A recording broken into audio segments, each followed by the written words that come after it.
A new theory about human nature was put forward by Sigmund Freud. He had discovered, he said, primitive sexual and aggressive forces hidden deep inside the minds of all human beings. Forces which, if not controlled, led individuals and societies to chaos and destruction. This series is about how those in power have used Freud's theories to try and control the dangerous crowd in an age of mass democracy. At the heart of the story is not just Sigmund Freud, but other members of the Freud family.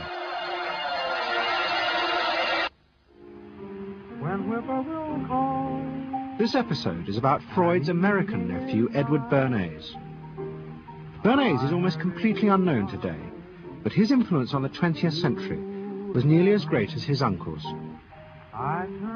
Because Bernays was the first person to take Freud's ideas about human beings and use them to manipulate the masses.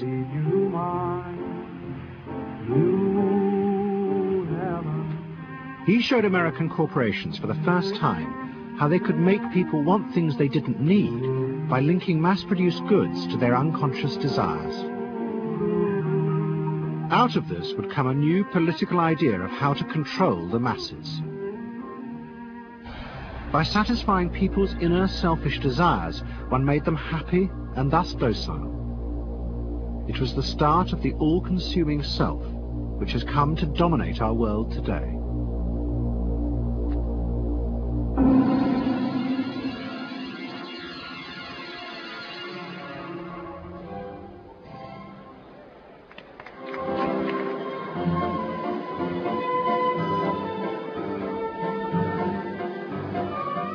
Freud's ideas about how the human mind works have now become an accepted part of society, as have psychoanalysts. Every year, the psychotherapist's ball is held in a grand palace in Vienna. This is the psychotherapy ball. Psychotherapists come, some advanced patients come, or former patients come, and many other people, friends, but also people from the Viennese society who like to go to a nice, elegant, comfortable ball. But it was not always so. 100 years ago, Freud's ideas were hated by Viennese society. At that time, Vienna was the centre of a vast empire ruling Central Europe.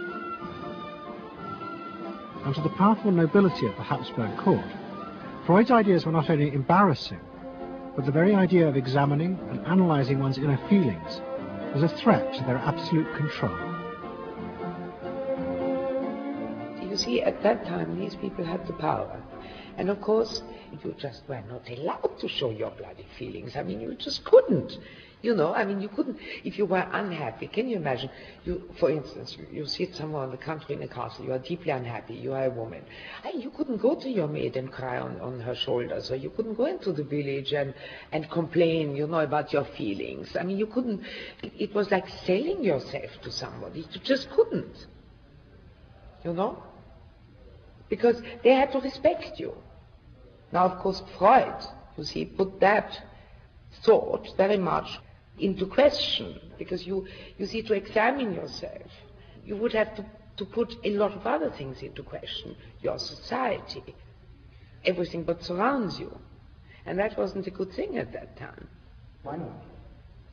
Because your self-created empire, to a certain extent, would have fallen into bits much earlier already. But what frightened the rulers of the empire even more was Freud's idea that hidden inside all human beings were dangerous instinctual drives. Freud had devised a method he called psychoanalysis. By analysing dreams and free association, he had unearthed, he said, powerful sexual and aggressive forces, which were the remnants of our animal past. Feelings we repressed because they were too dangerous. Freud devised a method for exploring a hidden part of the mind, which we nowadays call the unconscious, which is a part that is totally unknown to our consciousness, that there exists a barrier in all our minds which prevents these hidden and unwelcome impulses of the unconscious from emerging. Good night.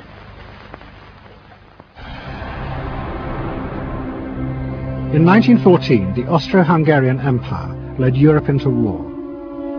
As the horror mounted, Freud saw it as terrible evidence of the truth of his findings. The saddest thing, he wrote, is that this is exactly the way we should have expected people to behave, from our knowledge of psychoanalysis. Governments had unleashed the primitive forces in human beings, and no one seemed to know how to stop them.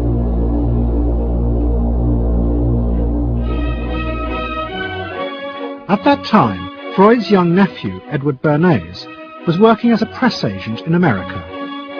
His main client was the world-famous opera singer Caruso, who was touring the United States.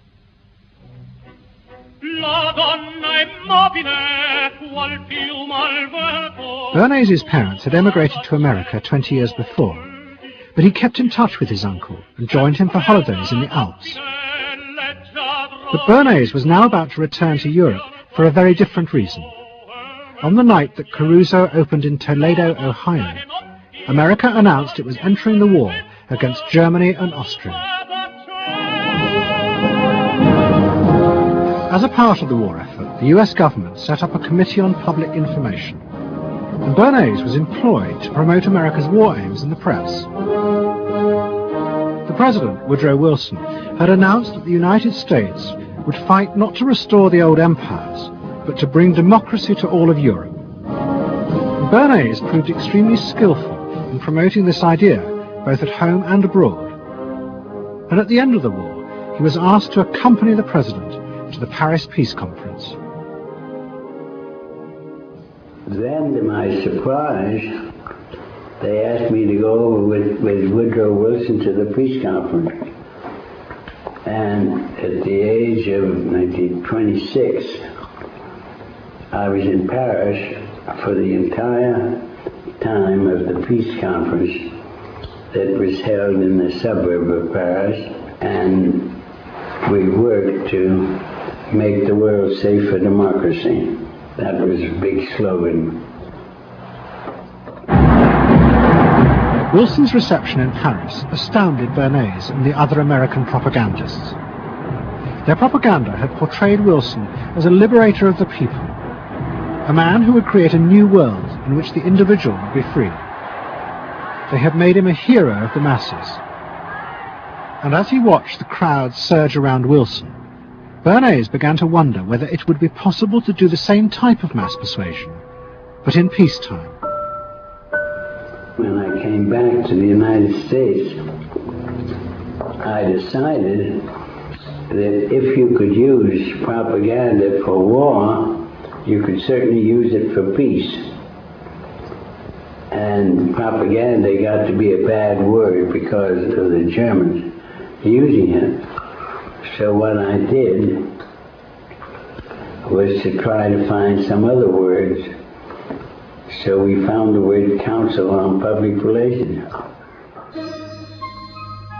Bernays returned to New York and set up as a public relations counsel in a small office off Broadway.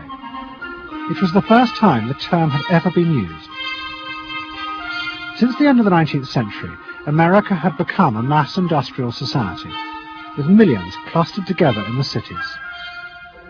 Bernays was determined to find a way to manage and alter the way these new crowds thought and felt. To do this, he turned to the writings of his uncle Sigmund. While in Paris, Bernays had sent his uncle a gift of some Havana cigars. In return, Freud had sent him a copy of his general introduction to psychoanalysis. Bernays read it, and the picture of hidden irrational forces inside human beings fascinated him.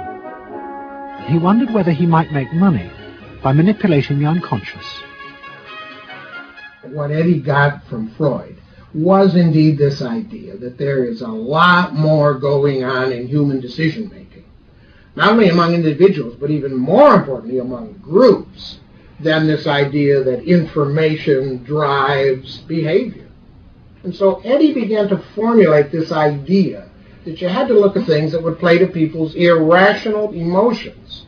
And you see, that moved Eddie immediately into a different category from other people in his field and most government officials and managers of the day who thought if you just hit people with all this factual information, they would look at that and say, oh, of course. And Eddie knew that was not the way the world worked. Bernays set out to experiment with the minds of the popular classes. His most dramatic experiment was to persuade women to smoke. At that time, there was a taboo against women smoking, and one of his early clients, George Hill, the president of the American Tobacco Corporation, asked Bernays to find a way of breaking it. He said, we're losing half of our market because men have invoked a taboo against women smoking in public. Can you do anything about that? I said, let me think about it. And then I said, have I your permission to see a psychoanalyst to find out what cigarettes mean to women? He said, what'll it cost? So I called up Dr. Brill, A.A. Brill, who was a leading psychoanalyst in New York at that time. How come you didn't call your uncle? Why didn't you call your uncle? Because he was in Vienna. A.A. Brill was one of the first psychoanalysts in America, and for a large fee he told Bernays that cigarettes were a symbol of the penis and of male sexual power. He told Bernays that if he could find a way to connect cigarettes with the idea of challenging male power, then women would smoke, because then they would have their own penises. Every year, New York held an Easter Day parade to which thousands came, and Bernays decided to stage an event there. He persuaded a group of rich debutantes to hide cigarettes under their clothes. Then they should join the parade, and at a given signal from him, they were to light up the cigarettes dramatically. Bernays then informed the press that he had heard that a group of suffragettes were preparing to protest by lighting up what they called torches of freedom.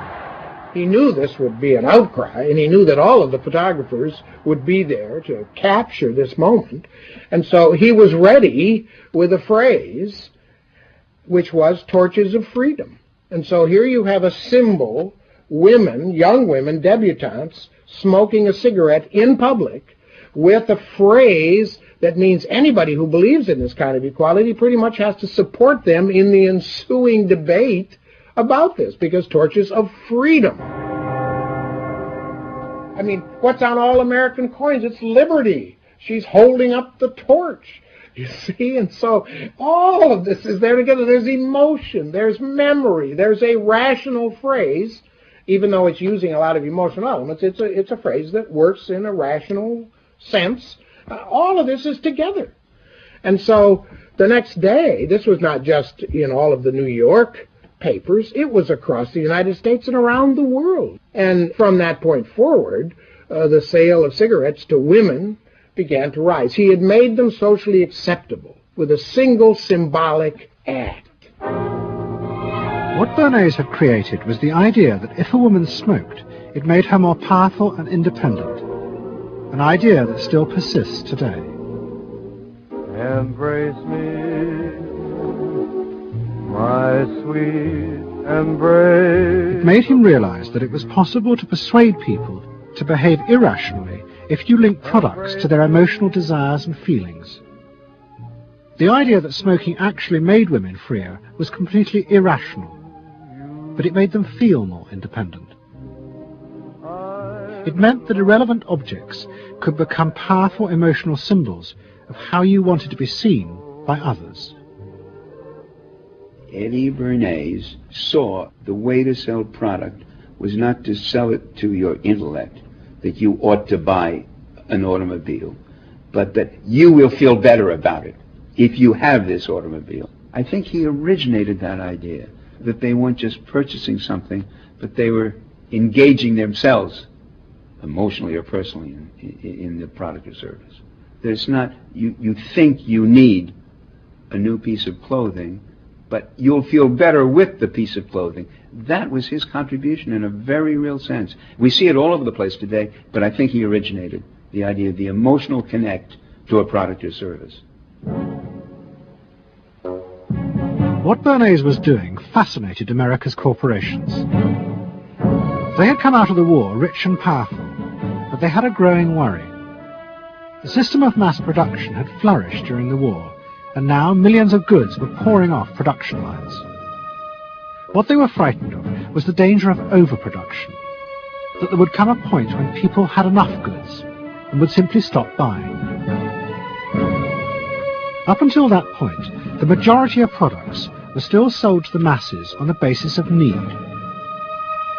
While the rich had long been used to luxury goods, for the millions of working-class Americans, most products were still advertised as necessities.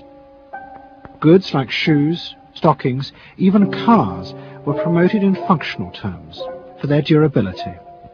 The aim of the advertisements was simply to show people the product's practical virtues, nothing more.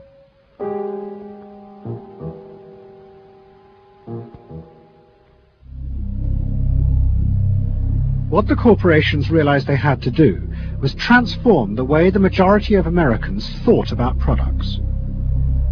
One leading Wall Street banker, Paul Mazur of Lehman Brothers, was clear about what was necessary. "We must shift America," he wrote, "from a needs to a desires culture. People must be trained to desire, to want new things even before the old have been entirely consumed. We must shape a new mentality in America. Man's desires must overshadow his needs." Prior to that time, there was no American consumer. There was the American worker, and there was the American owner, and they manufactured and they saved and they ate what they had to, and the people shopped for what they needed. And while the very rich may have bought things they didn't need, most people did not. And Mazur envisioned a break with that, where you would have things that you didn't actually need, but you wanted, as opposed to needed.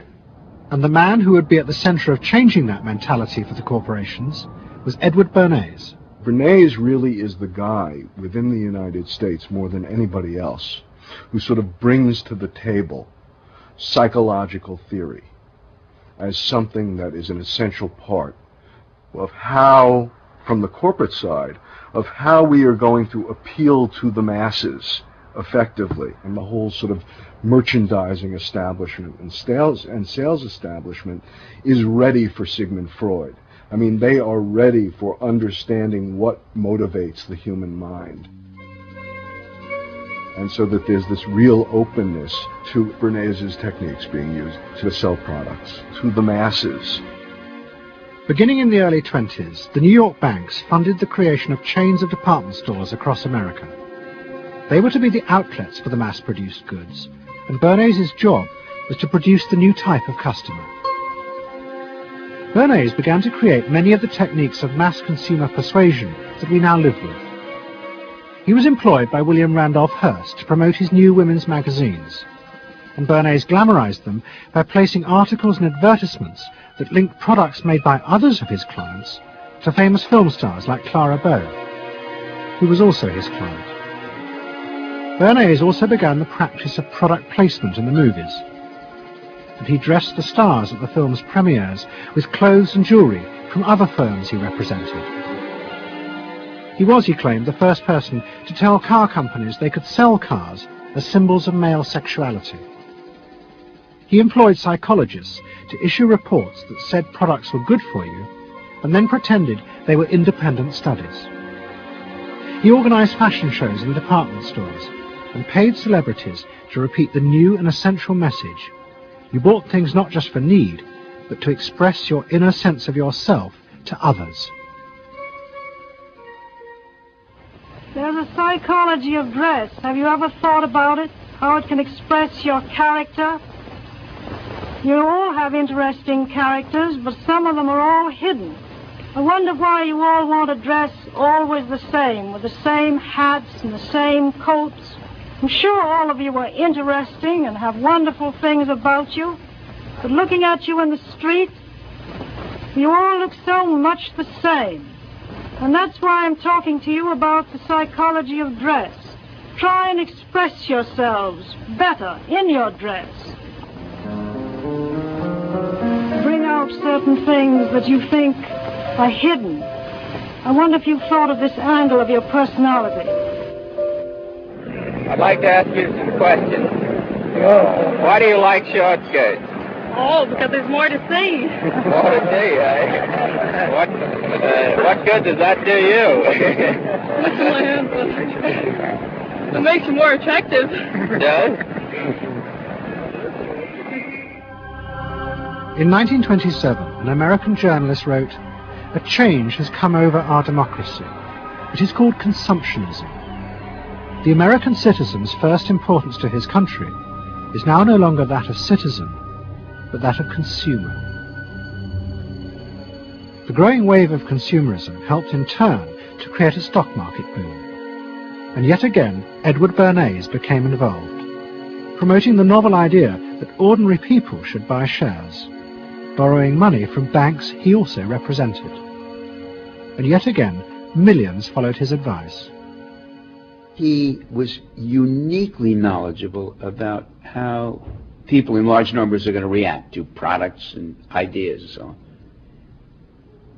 But in political terms, if he were to go out, so I can't imagine that he could get 3 people stand and listen. Wasn't particularly articulate, was a kind of funny looking, and didn't have any sense of reaching out for people one-on-one. None at all. He didn't think about people in groups of one, thought about people in groups of thousands. So I would have nothing to do with it. Hello? Bernays soon became famous as the man who understood the mind of the crowd, and in 1924 the president contacted him. President Coolidge was a quiet, taciturn man and had become a national joke. The press portrayed him as a dull, humorless figure. Bernays' solution was to do exactly the same as he had done with products. He persuaded 34 famous film stars to visit the White House. And for the first time, politics became involved with public relations. And I lined up these 34 people, and I'd say, "What's your name?" He'd say, "Al Jolson." I'd say, "Mr. President, Al Jolson."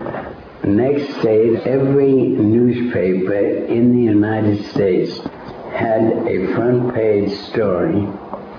President Coolidge entertains actors at White House. And the Times had a headline which said, "President nearly laughed." And everybody was happy. But while Bernays became rich and powerful in America, in Vienna his uncle was facing disaster. Like much of Europe, Vienna was suffering an economic crisis and massive inflation, which wiped out all of Freud's savings. Facing bankruptcy, he wrote to his nephew for help. Bernays responded by arranging for Freud's works to be published for the first time in America, and began to send his uncle precious dollars, which Freud kept secretly in a foreign bank account. He was Freud's agent, if you will, to get his books published. Well, of course, once the books were being published, Eddie couldn't help himself but promote these books, see that everybody read them, make them controversial, emphasize the fact that, do you know what Freud says about sex and what he says cigarettes are a symbol of and so on and so forth? How do you suppose all those stories got out? Certainly the academics weren't spreading these around the country. Eddie Bernays was. Then, when Freud became accepted, well then, of course, to go to a client and say, "Well, Uncle Siggy," see, then that had some cachet. But notice there, first Eddie created Uncle Siggy in the U.S., made him acceptable, secondly, and thirdly, then capitalized on Uncle Siggy. Typical Bernays performance. Bernays also suggested that Freud promote himself in the United States.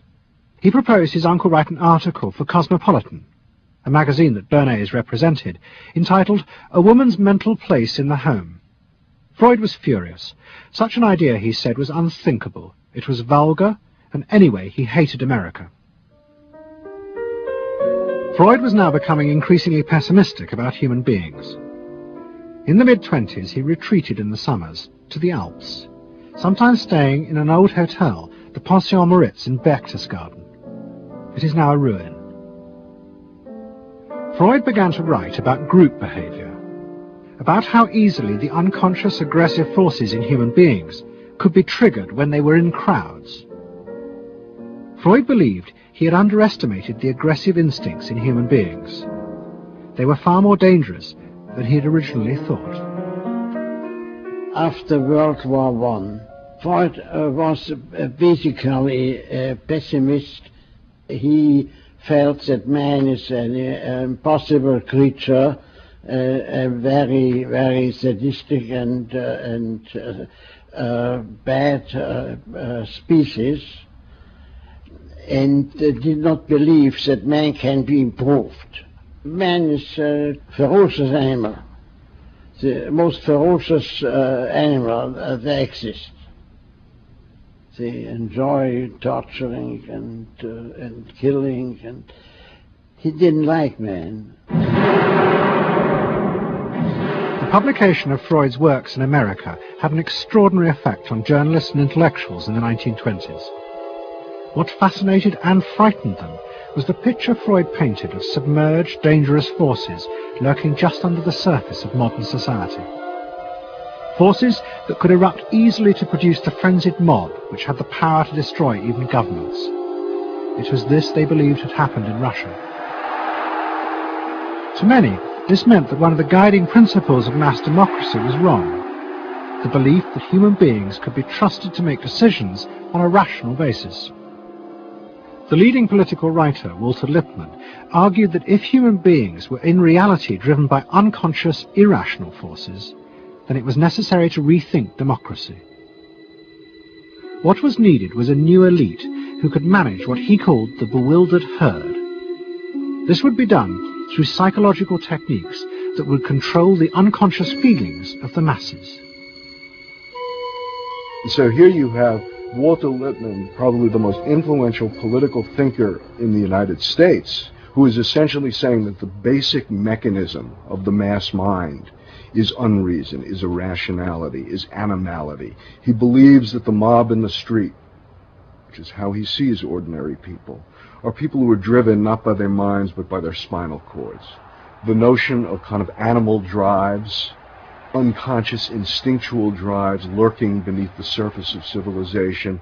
And so they started looking towards psychological science as a way of understanding the mechanisms by which the popular mind works, specifically with the goal of figuring out how to understand how to apply those mechanisms to strategies for social control. Edward Bernays was fascinated by Lippmann's arguments, and also saw a way to promote himself by using them. In the 1920s, he began to write a series of books which argued that he had developed the very techniques Lippmann was calling for. By stimulating people's inner desires and then sating them with consumer products, he was creating a new way to manage the irrational force of the masses. He called it the engineering of consent.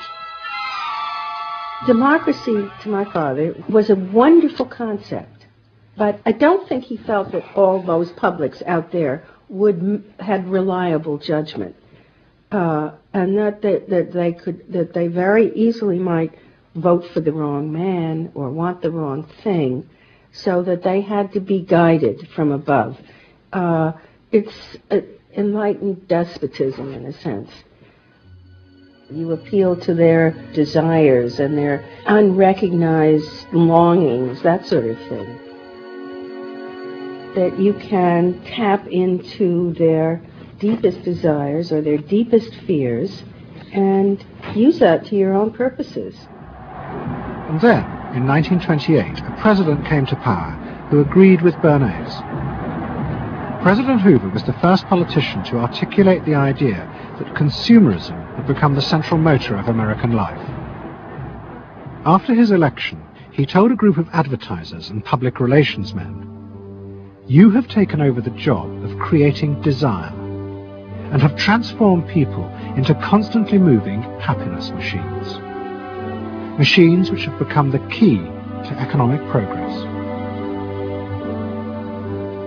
What was beginning to emerge in the 1920s was a new idea of how to run mass democracy. At its heart was the consuming self, which not only made the economy work, but was happy and docile, and so created a stable society. Both Bernays and Littman's concept of managing the masses takes the idea of democracy and it turns it into a palliative. It turns it into giving people some kind of feel-good medication that will respond to an immediate pain or an immediate yearning, but will not alter the objective circumstances one iota. I mean, democracy really, the idea of democracy at its heart was about changing the relations of power that had governed the world for so long. And Bernays' concept of democracy was one of maintaining the relations of power, even if it meant that one needed to sort of stimulate the psychological lives of the public. And in fact, in his mind, that was what was necessary. That if you can keep stimulating the irrational self, then leadership can basically go on doing what it wants to do. Bernays now became one of the central figures in a business elite that dominated American society and politics in the 1920s. He also became extremely rich and lived in a suite of rooms in one of New York's most expensive hotels, where he gave frequent parties. Oh my goodness, he had a home in the corner suite of the Sherry Netherland Hotel. And here's this wonderful suite with all these windows looking out on Central Park and across at the plaza and on the square. And he would use this place to hold a soiree. The mayor would come, all the media leaders would come, the political leaders, the business leaders, the people in the arts. I mean, it was a who's who. People wanted to know Eddie Bernays because, you know, he himself became a sort of a famous man, a sort of a magician who could make these things happen. He knows everybody. He knows the mayor and he knows the senator, and he calls politicians on the telephone as if he did get literally a high or a bang out of doing what he did. And that's fine, but it can be a little hard on the people around you, especially when you make other people feel stupid. People who worked for him were stupid, and children were stupid, and if people did things in a way that he wouldn't have done them, they were stupid. It was a word that he used over and over and over, dope and stupid. And the masses? They were stupid.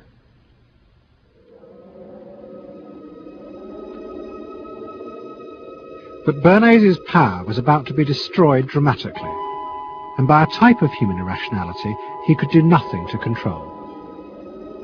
At the end of October 1929, Bernays organized a huge national event to celebrate the 50th anniversary of the invention of the light bulb. President Hoover, the leaders of major corporations, and bankers like John D. Rockefeller were all summoned by Bernays to celebrate the power of American business. But even as they gathered, news came through that shares on the New York Stock Exchange were beginning to fall catastrophically. Throughout the 1920s, speculators had borrowed billions of dollars. The banks had promoted the idea that this was a new era where market crashes were a thing of the past. But they were wrong. What was about to happen was the biggest stock market crash in history. Investors had panicked and begun to sell in a blind, relentless fury that no reassurance by bankers or politicians could halt. And on the 29th of October 1929, the market collapsed.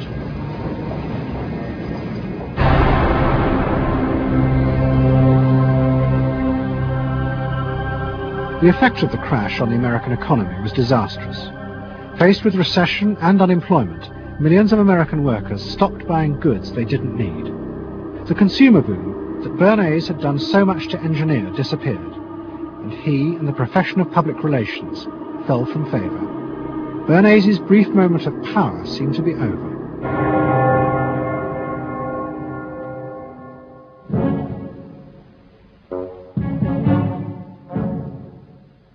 The effect of the Wall Street crash on Europe was also catastrophic. It intensified the growing economic and political crisis in the new democracies. In both Germany and Austria, there were violent street battles between the armed wings of different political parties. Against this backdrop, Freud, who was suffering from cancer of the jaw, retreated yet again to the Alps. He wrote a book called Civilization and Its Discontents. It was a powerful attack on the idea that civilization was an expression of human progress. Instead, Freud argued, civilization had actually been constructed to control the dangerous animal forces inside human beings. What was implicit in Freud's argument was that the ideal of individual freedom, which was at the heart of democracy, was impossible. Human beings could never be allowed to truly express themselves because it was too dangerous. They must always be controlled and would thus always be discontent.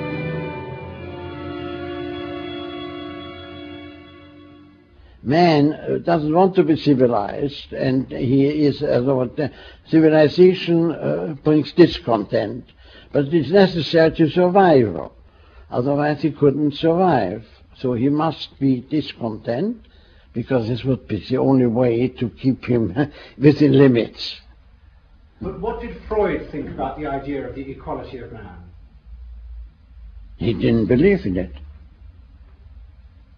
We had 32 parties, and Hitler said, before those parties don't vanish, there is no Germany. That's true. You can't have 32 parties. And so they felt, this one person will put an end to this comedy. Freud was not alone in his pessimism. Politicians like Adolf Hitler emerged from a growing despair in the 1920s about democracy. The Nazis were convinced that democracy was dangerous because it unleashed a selfish individualism, but didn't have the means to control it. Hitler's party, the National Socialists, stood in elections, promising in their propaganda that they would abandon democracy because of the chaos and unemployment it led to. Die Parteien versprachen den Himmel auf Erden.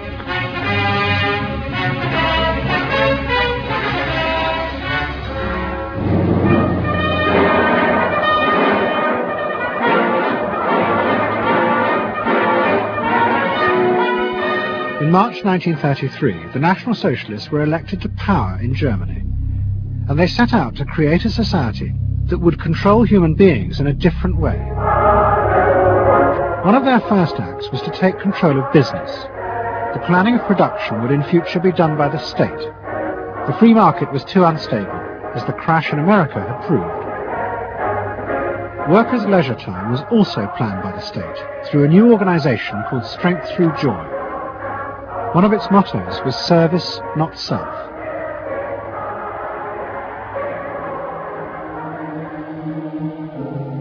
But the Nazis did not see this as a return to an old form of autocratic control. It was a new alternative to democracy, in which the feelings and the desires of the masses would still be central, but they would be channeled in such a way as to bind the nation together. The chief exponent of this was Joseph Goebbels, the Minister of Propaganda.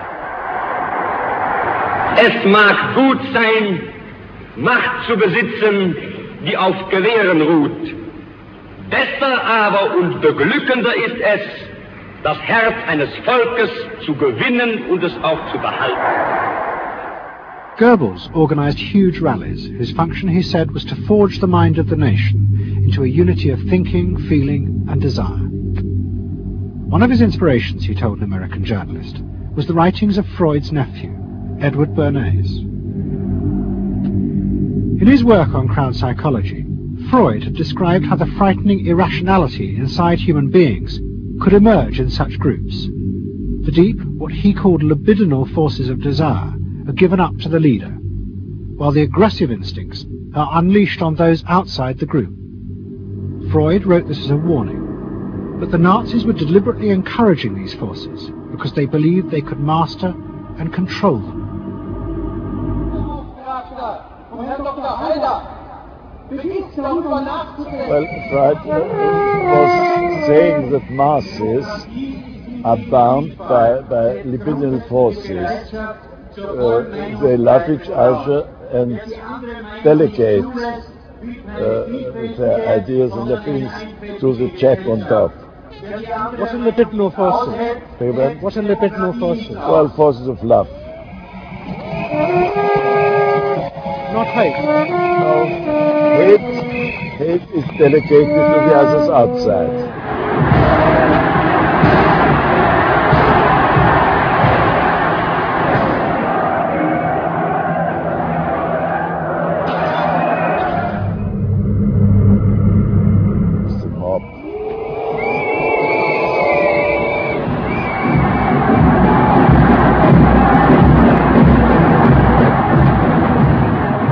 I could see from afar, looking up Wilhelmstraße towards unter den Linden, how those 100,000 of people, when they passed Hitler, they just became completely delirious. They began to shout these cries I will never get out of my ears. Heil, Sieg, Heil, they melted.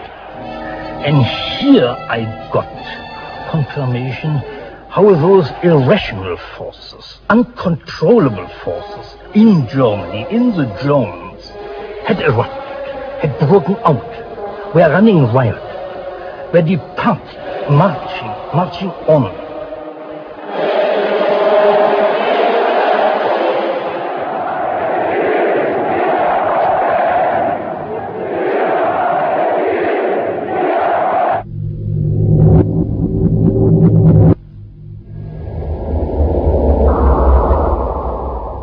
And in America too, democracy was under threat from the force of the angry mob. The effect of the stock market crash had been disastrous.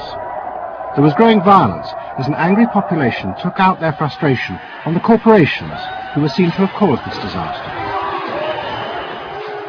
Then, in 1932, a new president was elected who was also going to use the power of the state to control the free market. But his aim was not to destroy democracy, but to strengthen it. And to do this, he was going to develop a new way of dealing with the masses. I am prepared, under my constitutional duty, to recommend the measures that a stricken nation in the midst of a stricken world may require.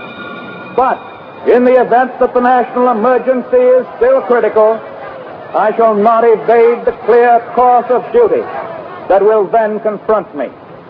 I shall ask the Congress for the one remaining instrument to meet the crisis: broad executive power.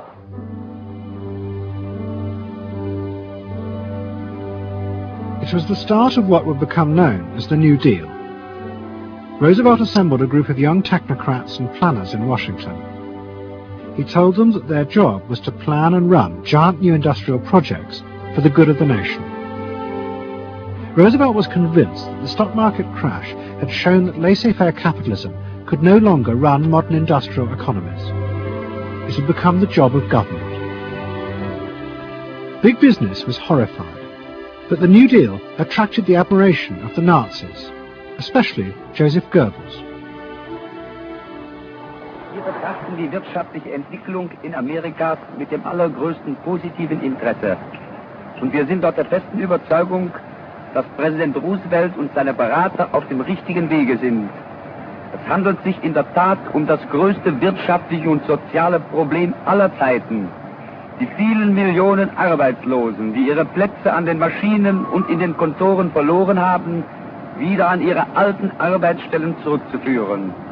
Das kann nicht allein der privaten Initiative überlassen werden. Ausschlaggebend ist, dass die öffentliche Hand mit positiven Maßnahmen eingreift.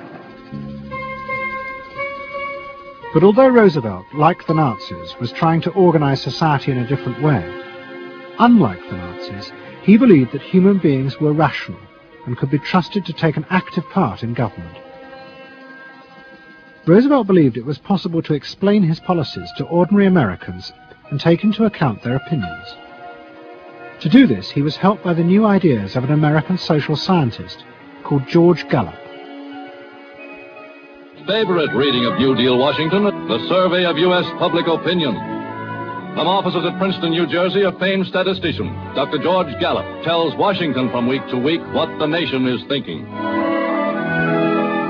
And in New York, Fortune magazine's analyst, Elmo Roper, compiles for publication a continuous record of the nation's approval or disapproval of how the country is being run.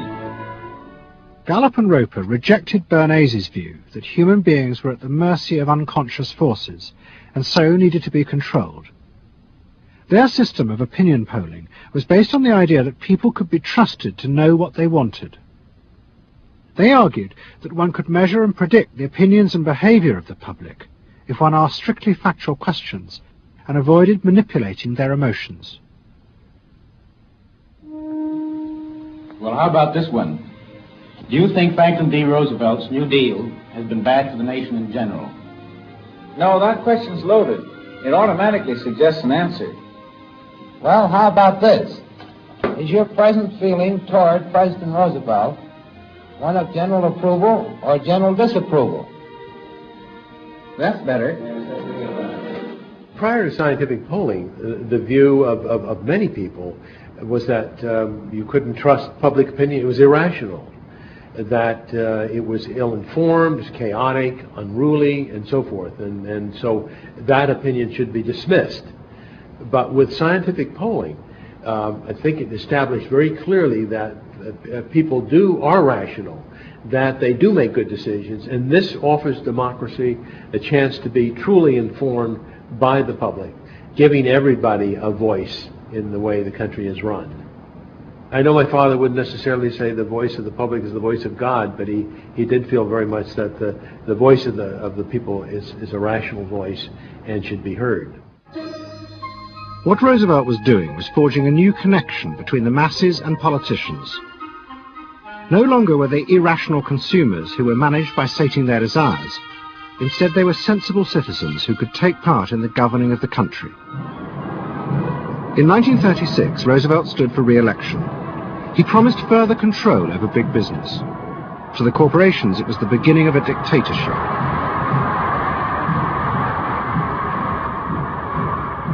Roosevelt interferes with private enterprise and is running the country into debt for generations to come. The way to get recovery is to let business alone. But Roosevelt was triumphantly re-elected. It looks, my friends, like a real landslide this time. So please let me thank you again and tell you that I hope to see you all very soon and bid you an affectionate good night. Faced with this, business now decided to fight back, to regain power in America. At the heart of the battle would be Edward Bernays and the profession he had invented, public relations.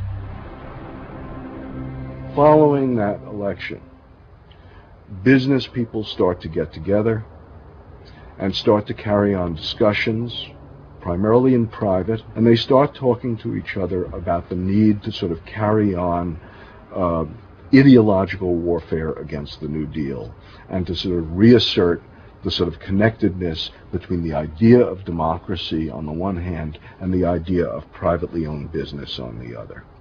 And so, under the umbrella of an organization which still exists, which is called the National Association of Manufacturers, and whose membership included all of the major corporations of the United States, a campaign is launched explicitly designed to create emotional attachments between the public and big business. It's Bernays' techniques being used on a grand scale. I mean, totally.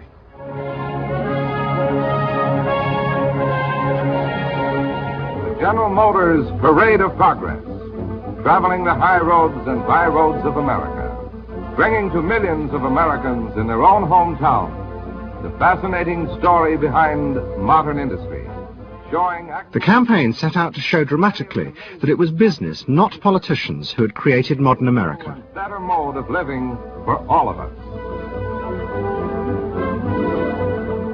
Bernays was an advisor to General Motors, but he was no longer alone. The industry he had founded now flourished as hundreds of public relations advisors organized a vast campaign. They not only used advertisements and billboards, but managed to insinuate their message into the editorial pages of the newspapers. It became a bitter fight. In response to the campaign, the government made films that warned of the unscrupulous manipulation of the press by big business. And the central villain was the new figure of the public relations man. They tried to achieve their ends by working entirely behind the scenes, corrupting and deceiving the public. The aims of such groups may be either good or bad, so far as the public interest is concerned, but their methods are a grave danger to democratic institutions. The films also showed how the responsible citizen could monitor the press themselves. They could create a chart that analyzed the reporting for signs of hidden bias. But such earnest instruction was to be no match for the powerful imagination of Edward Bernays. He was about to help create a vision of the utopia that free market capitalism would build in America if it was unleashed.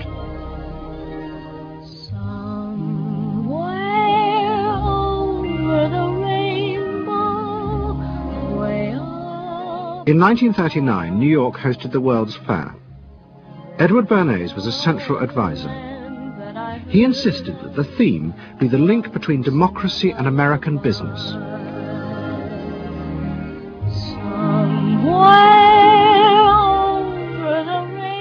At the heart of the fair was a giant white dome that Bernays named Democracy. And the central exhibit was a vast working model of America's future, constructed by the General Motors Corporation. To my father, the World's Fair was an opportunity to keep the status quo, that is, capitalism in a democracy. Democracy and capitalism, that marriage, right, linking, just like that. He did that by manipulating people and getting them to think that you couldn't have real democracy in anything but a capitalist society, which was capable of doing anything, of creating these wonderful highways, of making, moving pictures inside everybody's house, of telephones that didn't need cords, of sleek roadsters. I mean, it was consumerist, but at the same time, you inferred that in a funny way, democracy and capitalism went together. The World's Fair was an extraordinary success and captured America's imagination. The vision it portrayed was of a new form of democracy, in which business responded to people's innermost desires in a way politicians could never do. But it was a form of democracy that depended on treating people not as active citizens as Roosevelt did, but as passive consumers. Because this, Bernays believed, was the key to control in a mass democracy. It's not that the people are in charge, but that the people's desires are in charge. The people are not in charge. The people exercise no decision-making power within this environment. So democracy is reduced from something which assumes an active citizenry to the idea of the public as passive consumers. Driven primarily by instinctual or unconscious desires, and that if you can in fact trigger those needs and desires, you can get what you want from them. But this struggle between the two views of human beings as to whether they were rational or irrational was about to be dramatically affected by events in Europe. Events that would also change the fortunes of the Freud family. In March 1938, the Nazis annexed Austria. It was called the Anschluss. Hitler arrived in Vienna to an extraordinary outpouring of mass adulation. But even as he drove through the city, behind the scenes, the Nazis were systematically whipping up and unleashing the hatred of the crowd against the enemies of the new Greater Germany. The Anschluss was a kind of explosion of terrible hatred against the enemies, the so-called enemies, or whatever they considered enemies, against the Jews totally, and also against a lot of very decent Austrians who had opposed the Nazis in Austria. They said it's legitimate now, you can do what you want, so they did it. Stealing, robbing and killing, I can't say it otherwise. And human depravity, of course, is always very near to normal behavior. It can change very quickly.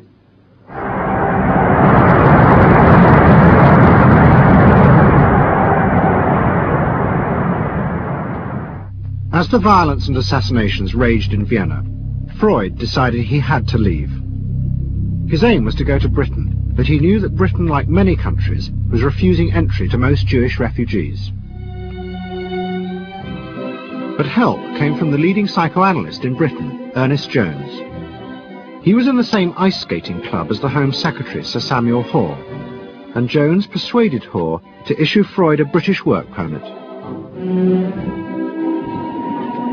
And in May 1938, Freud, his daughter Anna, and other members of his family set off for London.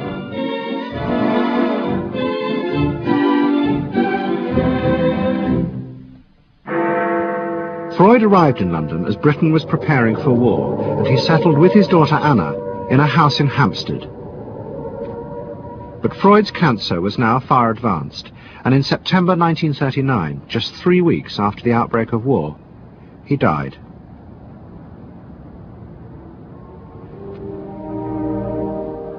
The Second World War would utterly transform the way governments saw democracy and the people they governed.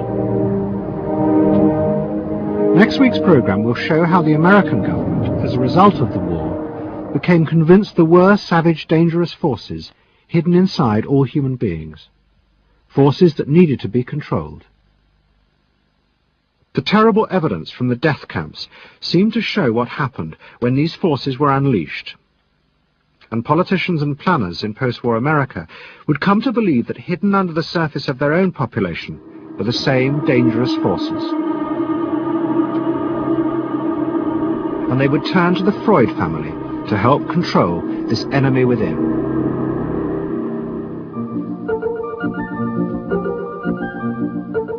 And ever adaptable, Edward Bernays would work not just for the American government, but the CIA. And Sigmund Freud's daughter Anna would also become powerful in the United States, because she believed that people could be taught to control the irrational forces within them. Out of this would come vast government programs to manage the inner psychological life of the masses.